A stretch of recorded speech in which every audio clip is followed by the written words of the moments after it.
जय हिंद साथियों, कैसे हो आप सभी साथी। तो मैंने एक पोल डाला था जिसमें आप सभी साथियों ने कहा था कि आप जो सैलरी मिलेगी हमको ट्रेनिंग टाइम में उसका बताइए कितना खर्चा हो जाता है, कितना बचा पाते हैं, और 70% में कितनी सैलरी बनती है, और 100% में कितनी सैलरी बनती है, और ये 70 80 90% रूल जो है ये क्या है। तो सबसे पहले मैं आपको ट्रेनिंग टाइम में बताता हूँ, क्योंकि मैं अभी मध्य प्रदेश पुलिस की ट्रेनिंग कर रहा हूँ, कि आखिर आपको ट्रेनिंग में कितनी सैलरी मिलेगी। तो सबसे पहले आपकी ट्रेनिंग में सैलरी जो ग्रोस सैलरी बनती है, जो आपकी 22,500 के आसपास बनती है, ये 70% बता रहा हूँ आपको, क्योंकि आपको 70% ही मिलेगी। तो ट्रेनिंग में आपको 70% मिलेगी, तो ग्रोस सैलरी 22,500 के आसपास होती है। उसमें से आपका टैक्स कट जाता है 400 रुपये के आसपास, और एनपीएस वगैरह कट जाते हैं। तो ये मान के चलिए कि इन हैंड आपके बीच में 20,000 बाई 20,200 के आसपास आपके रुपए आपके इन हैंड सैलरी होती है। तो चूंकि आप ट्रेनिंग कर रहे हैं तो यहाँ आपका खर्चा भी हो जाता है। तो खर्चा ये मान कर चलिए कि आपका 3,000 से 3500 के बीच में आपका यहाँ मेस तो लग ही जाता है। एक महीने में मेस कटिंग लगती है तो आपको देना ही पड़ेगा। परंतु आपका पर्सनली खर्चा जब आपको ट्रेनिंग में आउट पास दिया जाता है तो उसमें भी आपका पर्सनली खर्चा होता है। तो 3,000 आप हर संडे जाते हैं तो 3,000, 3 4 संडे होते हैं एक महीने में, तो 3,000 रुपये आप वो मान कर चलिए। तो ये मान कर चलिए आपके 14,000 बचने वाले हैं, मतलब 13 14 हजार आप बचा पाएंगे पूरे एक महीने की सैलरी में, और बाकी आपके खर्च हो जाएंगे। तो ये होगा 70% सैलरी का।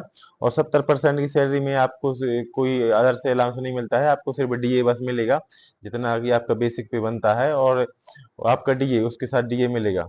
तो इतना ही आपको मिलता है, परंतु जो टीए एचआरए वगैरह ये आपको अभी नहीं मिलेगा। जब ट्रेनिंग कर लोगे कंप्लीट उसके बाद आपको मिलता है। परंतु जब 13 महीने की सैलरी होती है, वो 13 महीने की सैलरी भी आपको जब तक नहीं मिलेगी जब तक आप प्रवेश अवधि पूरी नहीं कर लोगे। तो मध्य प्रदेश पुलिस में जो प्रवेश अवधि होती है वो तो सभी सरकारी सेवाओं के लिए है। जो ईएसबी से भर्ती होती है, व्यापम से भर्ती होते हैं, तो 3 साल की प्रवेश अवधि हो गई है, चौथे साल आपको मध्य प्रदेश पुलिस में 13 महीने की सैलरी मिलेगी। और मैं आपको बताऊंगा जब आप यहाँ से निकल जाओगे ट्रेनिंग के बाद तो उसके बाद आपकी सैलरी कितनी होगी। तो आपका जैसे 19,500 तो बेसिक पे है। उसके बाद आपका जैसे ट्रेवलिंग अलाउंस वगैरह मिल जाते हैं दिन का, ये मान के चलिए कि 125 रुपये आपको मिलेगा ट्रेवलिंग अलाउंस। और आपको एचआरए वगैरह मिलता है। एचआरए ये है कि आपको सिटी के अनुसार मिलता है। जैसे आप बड़ी सिटी में है तो आपको 10% मिलेगा, 5 7 10% के हिसाब से मिलता है। यदि आप सबसे छोटी ग्रामीण एरिया में है तो आपको 5% के हिसाब से मिलेगा। ये जब मिलता है एचआरए वगैरह, यदि आपको सरकारी क्वार्टर नहीं मिलते हैं तो आपको एचआरए दिया जाता है। तो इस हिसाब से कुछ मिलता है। और आपको यूनिफॉर्म भत्ता मिलता है, मतलब आपको साल में 5,000 रुपये मिलने वाले हैं। आपके वर्दी के रख रखाव के लिए आपको 5,000 रुपये मिलते हैं। तो ये सब चीजें हैं। और कहीं कहीं की सैलरी थोड़ा ज्यादा होती है, जैसे कि मान लो कोई महानगर है, बड़े बड़े शहर हैं, तो वहाँ की थोड़ी ज्यादा सैलरी होती है, क्योंकि वहाँ ड्यूटी भी ज्यादा करनी पड़ती है। तो इसको लेकर ज्यादा सैलरी भी होती है। और जैसे नक्सलाइट क्षेत्र भी हो गए तो उस जो वहाँ भी ड्यूटी करता है तो वहाँ भी रिक्स अलाउंस वगैरह भी मिल जाते हैं, तो वहाँ थोड़ी सैलरी बढ़ जाती है। ये मैं ट्रेनिंग के बाद की बता रहा हूँ कि आखिर ट्रेनिंग के बाद में आपकी सैलरी में क्या कौन कौन से अलाउंस जुड़ते हैं।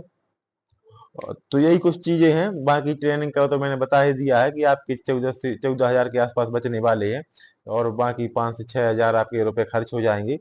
और जो आपके ट्रेनिंग में इन हैंड सैलरी आएगी वो 20,000 2 300 के आसपास आपके हाथ में सैलरी आएगी।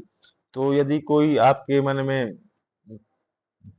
शंका हो तो जरूर पूछे, और डाउट हो तो जरूर पूछे। और यही सैलरी यदि आपको 100% दी जाती तो 29,000 के आसपास होती, तो लगभग थोड़ा कम सैलरी मिल रही है। और क्योंकि 70% है तो कोई डाउट हो तो जरूर पूछे। जय हिंद।